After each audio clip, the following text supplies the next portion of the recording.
Christoph Waltz is here. For 30 years, he worked as an actor, mostly in German television, with no major English-language credits to his name. Then along came Quentin Tarantino and his unconventional World War II film, Inglourious Basterds.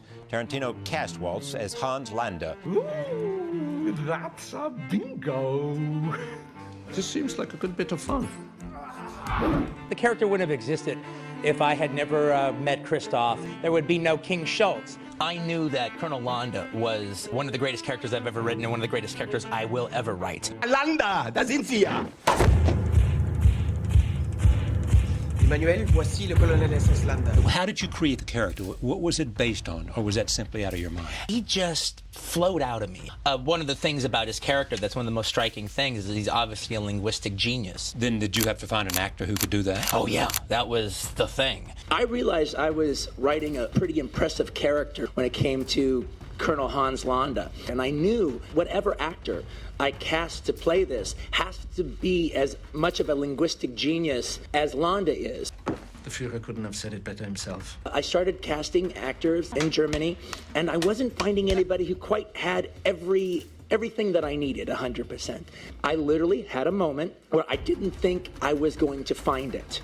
And I called the producers and said, look, if we can't find the right Landa, I'd rather just publish this script and do something else. Here's the deal. Then we just spend, this week is just Landa, Landa, Landa, Landa, Landa. I can just tell you the day that Christoph came, sat down, and read 2 scenes. He was speaking in French. Mais maintenant, sur ma vie, impossible de m'en souvenir. Then he went to English. You're sheltering enemies of the state, are you not? At a certain point, he went to German. Würden Sie bitte in die rechte untere Innentasche meines Mantels greifen und mir geben, was Sie darin finden? And then he went into a little Italian. Gli amici della vedetta ammirata da tutti noi, questa gemma propria della nostra cultura, saranno naturalmente accolti sotto la mia protezione per la durata del loro soggiorno. And Quentin and I just looked at each other and our jaws were down on our knees. We just could not believe it. And Christoph was so humble when he left. He said, thank you, Mr. Tarantino. It's such a, pleasure.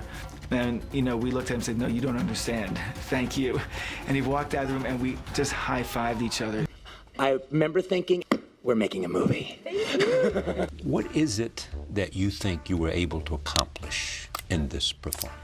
I was really, really interested in what's behind the lines.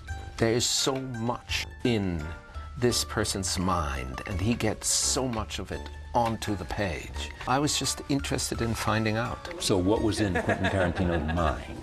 Well, the thing about language, for example. This guy speaks several languages. Okay, there are a few people in this world who speak several languages. There's like you. No, well, it's not such an accomplishment, really. But and what goals does a person employ the usage of language? Quentin, being a poet, uses language to create. So this character does the same thing. Au revoir, Shoshana! You're a new actor now. No. You're like a first-time actor. It's like a whole... Yeah, that's funny, yeah, an overnight success after 30-some years. It's been 30-some years, and an amazing career, really. Yeah. Do you ever have that feeling like, why is Hollywood not come knocking? No. Sooner or later, you're busy with just getting by. The most dominant feeling was frustration. For me as a person, it was frustratingly not okay. Now, do you feel like it's a rebirth or a new... Yes, absolutely. It is. I was slaving in the theater for years on end, TV and the little movies. And increasingly so, nobody cares. One of the TV executives in German said, "Yeah, you can use them for quirky minor parts," and that hurt everything I put in what I do. And I lost faith. And all of a sudden, Quentin plucks me out of that and puts me in exactly the context that I always wanted to be in. I had an extraordinary meeting about 35 years ago. Yeah. With Jean Dalrymple, and she said, "So you're an actor. I can see that you are a fabulous actor." And then she said, "Nobody gives a shit. The only thing that matters is who do you know and who don't you know." So that was really an eye-opener. She was right. Now I know Quentin. He said you had given back his career. Yeah. And you said something interesting, too. You gave me my movie. And the winner is Christoph Waltz in Inglourious Basterds. This is the first Academy Award and nomination for Christoph Waltz. Here you have received all of this acclaim. He's brilliant in Brilliant. this film, isn't he? I know, but you know, that's where Quentin's great, is, you know, he just has this talent for picking out people that are raw talents that haven't been recognized. He blew me away, and on set it was very obvious of what a great actor he was. What an amazing performance and an amazing character. Some great lines you had to work with. Right. Consider who wrote the lines. I didn't. Who wrote the part?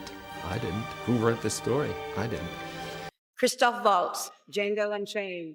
Now he stars in another Tarantino project, Django Unchained. Critics are saying that Waltz yet again runs away with the movie. So when Quentin Tarantino arrives with a part, what do you say? In this case, with Django, he said, would you mind coming up to my house? I show you something. And he put 20 pages in front of me. On the table. Do you want me to read it? And he said, this is why you're here. So I started reading it. So I read this, and, you know, bottom of page 1, it kind of start to get an inkling, and the top of page 2, I kind of feel he's trying to tell me something. Yeah. It was 20 pages, a few weeks passed, I read another 40, and so on, until I got to the end of the script. So what is he telling you? Nothing. Literally, and I didn't say anything either. Yeah. I mean, it was pretty clear. It was. But did you know nothing about the character, or was it a description of the character? Nothing. This thing was unfolding in front of me, and it kind of, you know, drew me in, sort of into the current until it swept me away. When did he offer you the part? That's it. That was it. That was it. That was the offer. Tell me who your character is. These days, I practice a new profession. Bounty hunter. It brings a light in the dark. A little light into the dark, and I think this was the objective of my character. Is that 99% the acting skill, or is that a lot of that was the character you read from the text? Actually, all of it is the character you read that I from read. The text. Yeah, I have no clue what to do when I read this. I see what I do as translating text into action, and in order to do that, I try to find out what it is, not how to do it. Sure. Even working with Christoph Waltz, watching him work, I learned a little more about movie. I watched him fold a paper. This motherfucker wrote on a thing and was just supposed to put it in his pocket. It seemed like it took him forever to do it. He was like, it was nothing else existed but that moment, right? Christoph Waltz's process wasn't that I'm gonna have all of these things memorized and do all of these things at once. Calm yourselves, gentlemen. One more time. Calm yourselves, gentlemen. And we were watching it, and Leo was like, I said, Leo, you think you got it? He's got something, pal. Just keep watching. Some shit is going on, pal. And then all of a sudden in the movie, boom.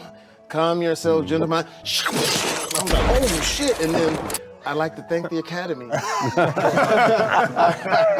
And the winner is Christoph Waltz.